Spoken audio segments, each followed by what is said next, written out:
नमस्कार, मैं हूं श्वेता मिश्रा अवस्थी और आप देख रहे हैं बिग फाइट लाइव। कोई भी एग्जाम हो, कोई अनवांटेड चीज सेंटर के अंदर नहीं जा पाए, इसके लिए सख्त चेकिंग होनी चाहिए। हो भी क्यों ना, लाखों बच्चों का भविष्य जो उस पर टिका होता है, लेकिन चेकिंग के नाम पर मर्यादा को तार-तार किया जाए, लड़कियों को शर्मसार किया जाए, उनके इनरवियर तक उतरवाए जाए, ये कहां तक सही है? केरल में नीट के दौरान चेकिंग के दौरान ऐसी ही शर्मनाक हरकत की गई है, जिसके बाद युवाओं में काफी गुस्सा है। तो एक छात्रा के पिता की ओर से दर्ज करवाई गई एफआईआर के बाद 5 गिरफ्तारियां की गई हैं। तो कई जगह विरोध प्रदर्शन किए गए हैं, लेकिन अब क्या वो एग्जाम तो हो चुका है। मेंटली रूप से परेशान इन छात्राओं ने एग्जाम तो दे दिया, लेकिन क्या वे अपना 100% दे पाई हैं? खैर, जो होना था वो हो चुका है, लेकिन ये सबक है, ये वो सीख है जो आने वाले एग्जाम में ध्यान रखनी होगी। हमारे प्रदेश में भी रीट एग्जाम होने जा रहे हैं। ऐसे में उम्मीद यही की जानी चाहिए कि मर्यादा का इम्तिहान नहीं लिया जाए।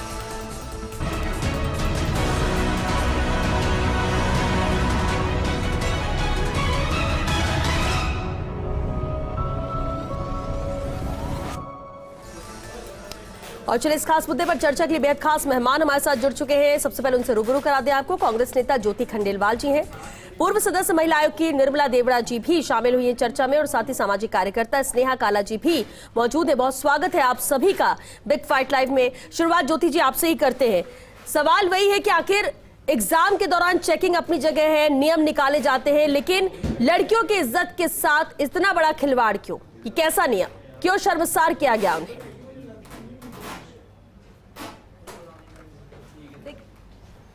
देखिए, निश्चित रूप से श्वेता जी, ये बहुत ज़्यादा शर्मसार करने वाली घटना है, और मैं तो ये मानती हूँ कि जो दोषी जो लोग हैं उनके खिलाफ कार्रवाई भी होनी चाहिए। ये बात बिल्कुल ठीक है श्वेता जी कि आजकल एक टेक्नोलॉजी का ज़माना है, और परीक्षाओं में नकल करने के लिए नए नए तरीके जो हैं वो अपनाए जाते हैं। नए नए तरीकों से टेक्नोलॉजी को यूज़ करके कैसे मिसयूज़ किया जाए, मैं यूज़ तो नहीं कहूँगी, कैसे मिसयूज़ इसका करके और गलत तरीके, गलत रास्ते अपनाए जाएं, ये सब चीज़ें चलती है।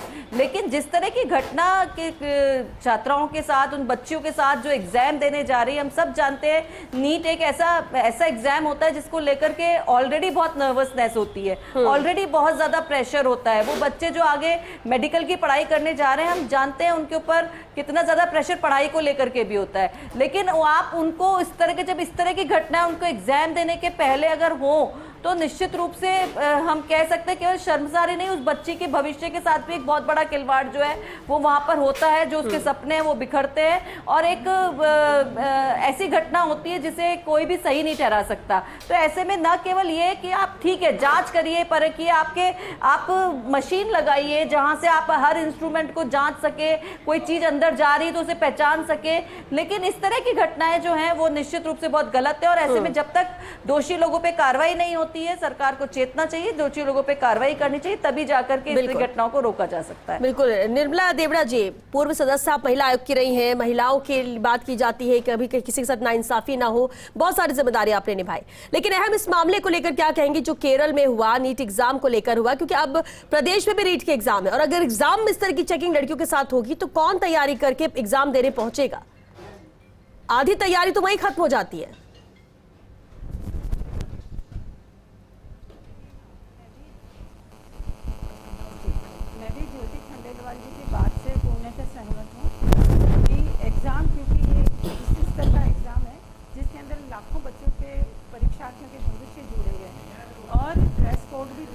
निर्मला जी, बिल्कुल आपकी आवाज अभी साफ नहीं आ पा रही, वापस आपका रुख करेंगे। स्नेहा काला जी हमारे साथ सामाजिक कार्यकर्ता हैं। स्नेहा जी, समाज की हम बात करते हैं, बराबरी के हक की बात करते हैं, लेकिन जब मर्यादा कोई तार-तार किया जाने लगे इस परीक्षाओं के जरिए, जिस तरह से केरल में हुआ, कोई सोच भी नहीं सकता है कि ऐसे भी हरकतें हो सकती हैं सिर्फ जांच के नाम पर।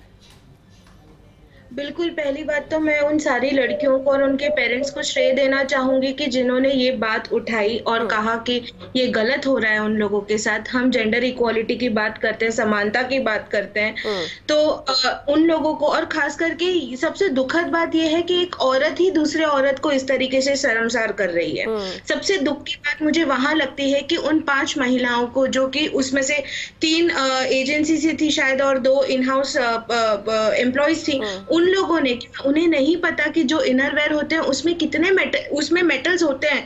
एक हुक ही नहीं होता है, हमारे जो अगर आप देखे जाए तो उसमें एडजस्ट करने के लिए जो पिन होती है वो भी मेटल की होती है।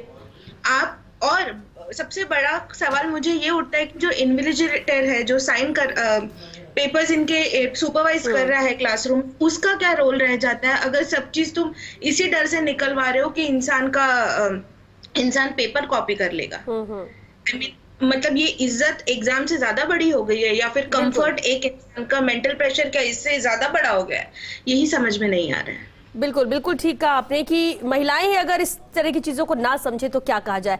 वामदल नेता सुमित्रा चोपड़ा जी भी हमारे साथ जुड़ चुकी हैं चर्चा में। सुमित्रा जी, आपका भी बहुत स्वागत है। सुमित्रा जी, सवाल ये कि केरल में जो हुआ एग्जाम में, वो सिर्फ एक उदाहरण है, और उदाहरण के तौर पर अगर हम इसलिए देखें कि अगर एक एग्जाम में ऐसा हो सकता है तो कल को किसी दूसरे एग्जाम में भी इस तरह की जांच न की जाए। किस हद तक ये गलत आपको नजर आता है? होना क्या चाहिए इस तरह के मामलों को लेकर? ये जो उदाहरण है ये बहुत ही घटिया और बहुत निंदनीय उदाहरण हमारे सामने आया है। बहुत शर्मनाक ये स्थिति है कि जब लड़कियां एग्जाम देने जाती हैं, लड़कियां लड़के कोई भी एग्जाम देने जाते हैं, और इस तरह की क्या कंडीशंस लगा रखी हैं। क्या नकल को आप पकड़ नहीं सकते? और आप ये देखिए किया किसने है। बात ये है कि ये एग्जाम कंडक्ट कौन करवाता है? ये सेंट्रल एजेंसी कंडक्ट कराती है, ये नेशनल टेस्टिंग एजेंसी जो है वो कंडक्ट करवाती है, और स्टाफ सारा उनका लिया हुआ होता है। टोटली प्राइवेट स्कूल हैं। और जो अभी बता रही थी हमारे साथी की 3 एजेंसी की महिलाएं हैं, उन महिलाओं ने जिनको कुछ भी पता नहीं है, कुछ भी जिनको जानकारी नहीं है, जिस तरीके से ह्यूमिलेट किया है एक लड़की को वहां पर, वो उसने क्या एग्जाम दिया होगा? क्या कोई भी इस तरह एग्जाम दे सकता है? मैं तो बहुत ही उसके पेरेंट्स को धन्यवाद देती हूँ कि जिन्होंने हौसला किया। अभी पता नहीं वो एक ही लड़की के साथ हुआ या और भी के साथ भी किया, उन्होंने उनके FIR लॉन्च कराए, उनके ऊपर केस किया, और वो मजिस्ट्रेट भी बहुत धन्यवाद के पात्र है जिन्होंने उनकी बेल रिजेक्ट कर दी है। उन्होंने बेल रिजेक्ट ये कह करके की है कि इन्होंने संविधान की धारा 21 का वायलेशन किया है, जो मतलब जिस तरीके को सोच भी नहीं सकता, ये अकल्पनीय है इस तरह से करना। और उसमें महिलाएं का करती है वो सवाल नहीं है, यहाँ एजेंसी है, एजेंसी यहाँ पर है। अभी तो और भी CCTV खंगाले जाएंगे, देखा जाएगा कि क्या इसके अंदर क्या क्या किया गया है। हम तो ये भी मांग करते हैं, हमारे जिसमें महिला संगठन से मैं जुड़ी हुई हूँ, All India Democratic Women's Association एडवा से, उनकी जनरल सेक्रेटरी ने भी तुरंत एक बयान दिया, और केरल की जो हायर एजुकेशन मिनिस्टर आर बिंदु, उन्होंने सेंट्रल मिनिस्टर को लिखा एजुकेशन जो प्रधान साहब है धर्मेंद्र प्रधान, और उनको विरोध दर्ज कराया, और उस NTA की एजेंसी को भी लिखा जो उसके चेयरपर्सन है कि ये क्या करवा रहे हैं, किस तरह की शर्तें आप रखते हैं, एग्जाम करवा रहे हैं या ह्यूमिलेट कर रहे हैं। और सवाल एक ये भी खड़ा होता है कि पूरे देश के अंदर जब एग्जाम हुए हैं तो क्यों वहां पर ही एक इस तरह की एक अपमानजनक, इतनी घोर निंदनीय का जो कृत्य है वो कैसे किया गया? ये भी एक जांच का विषय कि ये क्यों हुआ। और मैं ये भी आपको जानकारी देना चाहती हूँ सबको कि स्टेट गवर्नमेंट का इसमें कोई भी भूमिका नहीं होती है। वो कुछ नहीं पूछते NTA वाले, कौन सा स्कूल लेंगे, किसको वो एम्प्लॉय रखेंगे, किसको वहां खड़ा करेंगे, किसको वो ड्यूटी देंगे, ये टोटली NTA का होता है। तो मैं तो इसकी घोर निंदा करती हूँ, और मैं ये कहती हूँ कि दोबारा ये इसका पुनरावृत्ति नहीं होनी चाहिए, इनको ऐसी सजा मिले, क्योंकि जिन्होंने अपराध कंडक्ट किया है वो चाहे महिला हो चाहे पुरुष हो, वो अपराधी हैं। उन्होंने सेक्शन 21 का वायलेशन किया और एक लड़की को ह्यूमिलेट किया है। और अगर वो लड़की चाहती है दोबारा एग्जाम देना, तो सेंट्रल एजेंसी को, नीट वालों को उसका दोबारा एग्जाम भी लेना चाहिए। ये मैं बिल्कुल ये मांग करती हूँ, ये मुद्दा मैं उठाती हूँ। बिल्कुल, सवाल ये कि गंभीरता से इसे कितना लिया जाता है। निर्मला देवड़ा जी भी लगातार हमारे साथ है, पूर्व सदस्य महिला आयोग से। निर्मला जी, बिल्कुल उस वक्त आपकी आवाज नहीं आ पा रही थी, लेकिन बेहद अहम ये है कि जब इस तरह के मामले सामने आते हैं, समाज में इसका इम्पैक्ट क्या पड़ता है। और उससे बड़ी बात यह है कि एग्जाम को ये एक नहीं है, कई एग्जाम होने हैं, लगातार एग्जाम्स होते रहते हैं। राजस्थान की बात कर ले, रीट का भी एग्जाम होने वाला है। डर यही लगता है कि क्या जांच के नाम पर मर्यादा को तार तार तो नहीं किया जाएगा?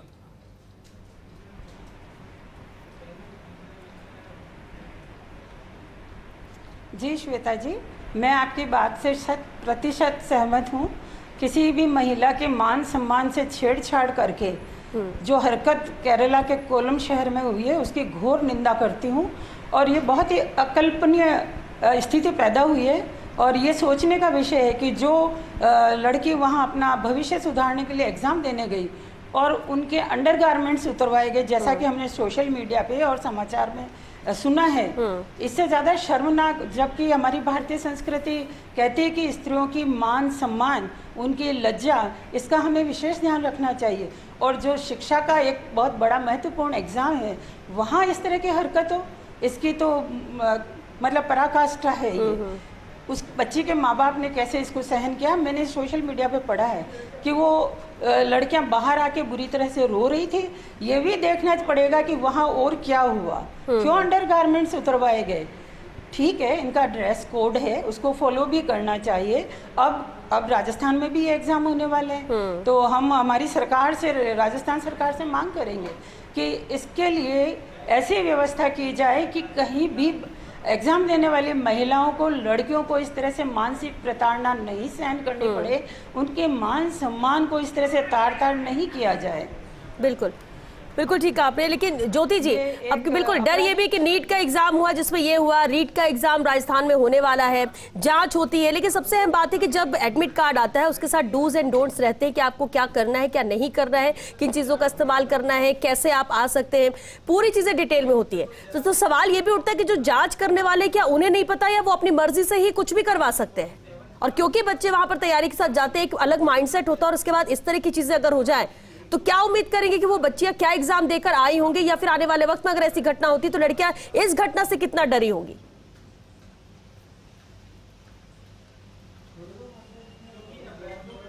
श्वेता जी, मैं यही इसी बात को आगे बढ़ाना चाहती हूँ। जैसे मैंने पहले कहा भी कि नेशनल जो एजेंसी नीट जो एग्ज़ाम जो करवा रही है, उनको अपने सिक्योरिटी, आप जिनसे भी आप चेक करवाना चाहते हैं, जो करवाना चाहते हैं, आपके पास एक बड़ा एम्प्लॉयमेंट है, आपको रेगुलर एग्ज़ाम करवाने होते हैं, तो एक ट्रेनिंग सेशन एक प्रॉपरली उनको पहले तैयार करके देना चाहिए।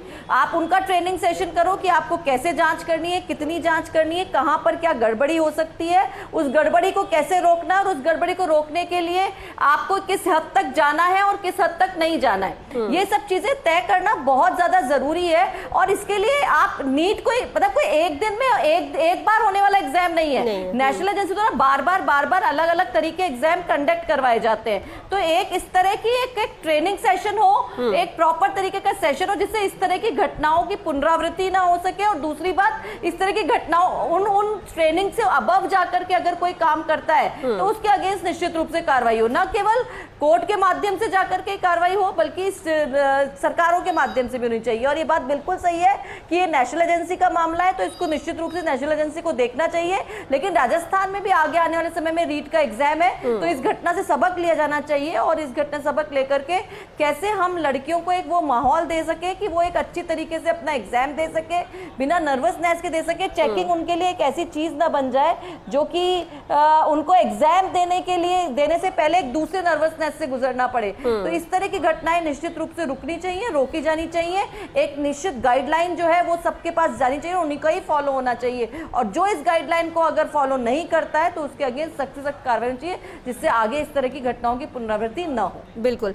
स्नेहा काला जी, क्या इम्पैक्ट इससे पड़ता है? एक कहते हैं कि एक माइंडसेट होता है, एग्जाम देने अभ्यर्थी जाते हैं, फिर वो चाहे लड़का हो या लड़की हो, लेकिन लड़कियों के साथ जब इस तरह की घटना हुई जिस तरह से नीट में हुई, हालांकि हर कोई यही बात कर रहा है कि बहुत ज्यादा निंदनीय है, ये घटना हुई है, ऐसी होनी नहीं चाहिए, एक्शन भी वहां पर लिया जा रहा है, लेकिन सवाल ये उठता है कि इसका इम्पैक्ट समाज में क्या पड़ता है, उन लड़कियों पर क्या पड़ता है जो एग्जाम देने के लिए जाती हैं और वहां पर चेकिंग के नाम पर इस तरह की हरकतें होती है। क्योंकि ये तो मामला इसलिए सामने आया क्योंकि पेरेंट्स ने बोला, बात उजागर हो गई।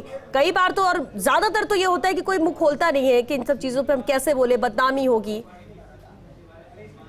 मैंने इसीलिए जब मैंने शुरुआत की आपसे बात करने के लिए श्वेता जी, तब मैंने यही कहा कि सबसे पहले तो उन सारे पेरेंट्स को नमन है जिन्होंने अपनी बच्चियों की बात सुनी और उसको आगे बढ़ाई। इनमें से कुछ पिता भी थे, तो मैं वो पिता और पुत्री का जो रिश्ता है उस हिसाब से भी सोच रही हूँ कि उनको कितना बुरा लग रहा होगा, उस पिता को कितना इंसल्टेड फील हो रहा होगा कि उनकी बेटी को एक इनरवेयर साथ में लेके जाना पड़ रहा है बाहर अपनी क्लास के, चीज उनको फोर्स किया जा रहा है। हम बाहर वेस्ट कंट्रीज में देखते हैं कि मतलब फ्री द ब्रेस्ट और ऐसे सारे मूवमेंट्स तो चलते ही हैं, पर जब यही बात यहाँ पे इंडिया में लागू होती है तो सबसे पहली चीज तो वो लड़की क्या कंफर्टेबल है, और उसके साथ साथ उसके फेस पे स्ट्रेस देख करके आसपास के जो लोग हैं, आसपास के जो स्टूडेंट्स हैं, उनको क्या फील हो रहा होगा, वो कितने स्ट्रेस होंगे और कितनी घबराहट, कितना डर उनके अंदर होगा कि हम जरा से टच से मस भी हुए या हमने पोजीशन भी बदली पेपर लिखते हुए तो शायद हम लोग को ये समझा जाएगा कि कॉपी कर रहे हैं या किसी तरीके का मैनिपुलेशन हम एग्जाम में कर रहे हैं। तो ये सच में बहुत ज्यादा प्रेशराइज फीलिंग तो है ही, और साथ में जैसे हम सोशल इम्पैक्ट की बात कर रहे हैं, हर वो लड़की जो आज या कोई स्टूडेंट कोई भी अगर कुछ ऐसी चीज लेके जा रहा है एग्जाम में लिखने के लिए, उसको 10 बार तो अपने पे शंका होगी, अपना वो इतना कॉन्शियस हो जाएगा कि शायद जहां वो 100% देना चाहता है वो 50% देकर के पेपर आ जाएगा। तो उस मामले में हम क्या करेंगे? तो ये मेंटल प्रेशर क्रिएट करना राइट बिफोर द एग्जाम, ये तो एक क्राइम है ही। और साथ में इन लड़कियों को, इन स्टूडेंट्स को, जैसे हमारी एक पैनलिस्ट कह रही थी कि उनको ट्रेनिंग देनी चाहिए, मैं तो ये भी कहूंगी कि पॉश एक्ट की ट्रेनिंग करवानी चाहिए, क्योंकि वो एक ऑफिशियल पर्पज से वहां गई थी, एग्जाम देने गई थी, उनका एक ऑफिशियल रिलेशनशिप था उस स्कूल के साथ। तो जितनी भी लड़कियां हैं जिन पे ये सारी जो सिचुएशन आई है, जो इंसिडेंट हुआ है, उन्होंने तो पॉश एक्ट भी लगाना चाहिए था, जो prevention of sexual harassment act है, और वो भावरी देवी के केस के ऊपर ही हुआ है और इसी के बारे में है। वर्क प्लेस पे हो आप, आपके पास ड्रेस कोड, आप सब कुछ फॉलो कर रहे हो, तो किस चीज का ये हैरेसमेंट है, किस तरीके का ये? सख्ती इस पर होनी चाहिए, सख्ती इस पर होनी चाहिए, क्योंकि जब इस तरह की घटनाएं होती हैं और ऐसी घटनाएं है जिसकी हर कोई निंदा कर रहा है, बहुत गलत किया गया है, तो ऐसी इसकी पुनरावृत्ति ना हो, इस पर भी खासतौर से फोकस होना चाहिए, इस मामले में तो सख्ती बरतनी चाहिए। सुमित्रा जी, एक अहम बात ये कि जांच होती है, बिल्कुल आपने बिल्कुल तह तक जाने के लिए जांच भी कर ली, और आपको जो लगा वहां पर, पहली बात वहां पर महिलाएं थी जो समझ सकती थी खुद भी, लेकिन उन्होंने समझा नहीं। दूसरी बात कि ऐसा तो है नहीं कि चेकिंग के बाद सब चीजें, अगर आपके पास ऐसे कुछ इलीगल आपको नजर आता है, आपने बाहर किया और इसके बाद अंदर कोई चेकिंग के लिए होता नहीं हो, तो ऐसा भी नहीं है। अगर कोई ऐसा लेकर पहुंचता भी है तो आप भी तो वहां पर ड्यूटी पे लगे हुए हो, आप भी देख सकते हो। तो ऐसे में इतनी बारीकी से इस तरह की हरकत करना, आपको लगता है कि ये बहुत ज्यादा गलत है, और इसमें कहीं ना कहीं मेंटली तौर पर टॉर्चर करने के साथ साथ एक्शन ऐसा कड़ा होना चाहिए ताकि दोबारा इस तरह की चीजें हो ना? देखो श्वेता जी, पहली बात तो ये भी एक जांच का विषय है कि वो महिलाएं जो ये उसका जो बच्ची जो गई थी एग्जाम देने, जिनके उसने कपड़े उतरवाए और इस तरह से जांच करी है, उनको ये किया कैसे, उन्होंने कैसे उनके दिमाग में आया कि ये कर दिया जाना चाहिए और उन्हें कोई दंड नहीं मिलेगा? ये बहुत जांच का विषय, उन महिलाओं से पूछना पड़ेगा, और जरूर पूछेगी भी एजेंसी। जब वो पकड़ी जाएंगी तो उनके तो जाना तो पड़ेगा ही, उनको तो जेल के अंदर तो, और जरूर उनको पूछना चाहिए कि ऐसी अच्छी हरकत, ऐसी घटिया मानसिकता आपके दिमाग में कैसे आई। मैं बात ये कर रही हूँ कि वो ट्रेंड क्यों नहीं थी? आप इतना बड़ा एग्जाम कंडक्ट करवा रहे हैं और ऐसे लोगों को वहां ले जा रहे हैं जिनको कुछ भी पता नहीं है क्या करना है।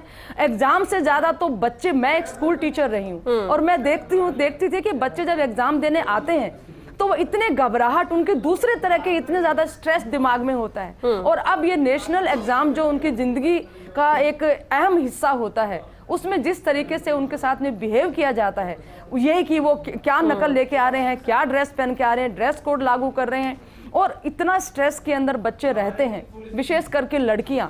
ये जो एक घटना हुई है, इससे बच्चों के अंदर बहुत ज्यादा आक्रोश भी है। वो ये नहीं है कि स्ट्रेस में वो दुखी तो है ही, लेकिन एक बहुत ज्यादा एडवाइजरी में बेल्ट का जिक्र तो होता है, लेकिन उसके अलावा कोई चीजें नहीं होती, और जो एडवाइजरी में चीजें होती है वर्ड टू वर्ड उन चीजों को फॉलो किया जाता है चेकिंग के दौरान। इस तरह की कोई बात चेकिंग में हो ही नहीं सकती, कभी नहीं हो सकती कि आप उनके अंडरगारमेंट्स उतार के चेक कीजिए। ये बेहूदगी किसने करने दी? किसने उनको ये इशारा किया कि ऐसा किया जा सकता है? तो मैं समझती हूँ कि उनको जिस तरह का कड़ा दंड मिलेगा, वो मेल है कि फीमेल, मेरे लिए कोई मायने नहीं रखता। जो अपराध उन्होंने किया है, जो गिल्टी उन्होंने की है, जो गिल्ट किया है, उसके लिए उनको डेफिनेटली कड़ी सजा मिलनी चाहिए, ताकि भविष्य में जो भी इस तरह के ड्यूटी जिनकी लगे, उनको सबक मिलना चाहिए कि जो किया है वो एक इतना बड़ा गुनाह है जिसकी भरपाई वो बच्चे की जिंदगी में तो नहीं हो सकती है। बिल्कुल। एक तो एग्जाम तो उसका कैसा हुआ ये तो एक अलग बात है, बाकी जितना उसने अपने आप को ह्यूमिलेट फील किया है, वो जिस दौर से गुजरी है, उस दौर का उस पनिशमेंट उनको मिलेगा, तभी उस लड़की की भरपाई हो सकती है। और किसी भी हालत में भविष्य में ये रिपीट नहीं होना चाहिए, ऐसी सजा इन लोगों को मिलनी चाहिए। बिल्कुल, ये मेरा बिल्कुल कहना है। निर्मला जी, आपको क्या लगता है कि ये इंटेंशनली किया गया है या अनजाने में हुआ इनसे? जी नहीं श्वेता जी, इतना बड़ा कांड अनजाने में नहीं हो सकता है। जरूर इसके पीछे कोई मिलीभगत रही है और इससे एक भय का वातावरण भी पैदा हुआ है। बड़ी मुश्किल से हमारे देश के अंदर महिला शिक्षा को ऊपर लाया गया है और महिला शिक्षा के प्रति जागृति आई है, लेकिन इतने बड़े एग्जाम के अंदर अगर इस तरह के रंग ढंग होंगे तो लड़कियां तो फिर एक बार डरेंगी, पीछे चली जाएंगी, पेरेंट्स डरेंगे। तो इसके ऊपर बहुत सख्त की ज़रूरत है और राजस्थान में भी जल्दी ही ये एग्ज़ाम होने वाले हैं। आपके चैनल के माध्यम से मैं राजस्थान सरकार को, क्योंकि मैं खुद वहाँ के कार्यकर्ता हूँ, मैं उनसे निवेदन करूँगी कि इतनी सख्ती की जाए उन लोगों पे जो एग्ज़ाम देने आने वाली महिला और लड़कियों के ऊपर कोई भी बेहूदगी ना हो। अगर किसी भी तरह की आपको जांच करनी है, कोई शक है कि नकल होती है, आप स्क्रीनिंग मशीन लगवाइए ना। एयरपोर्ट पे जब लोग जाते हैं तो अंदर की हर बारीक चीज सामने आती है। तो अगर उन्होंने कहीं नकल का कोई सामान अपने पास रखा हुआ है तो वो उजागर हो जाएगा। कम से कम किसी भी लड़की की, महिला की इज्जत को इस तरह शर्मसार तो नहीं होना पड़ेगा। आज पूरे देश में ये चर्चा का विषय है और बहुत आक्रोश है, लड़कियों में और महिलाओं में एक भय है। इसको हमें रोकना होगा। महिलाओं को हम एक तरफ तो कहते हैं कि बहुत आगे लाना है, और बहुत आगे लाने वाली स्थिति से पहले ही अगर इस तरह की घटनाएं होती है तो ये हम सब के लिए शर्म की बात है। बिल्कुल। ज्योति खंडेलवाल जी, एक फाइनल कमेंट जरूर चाहेंगे इस पर।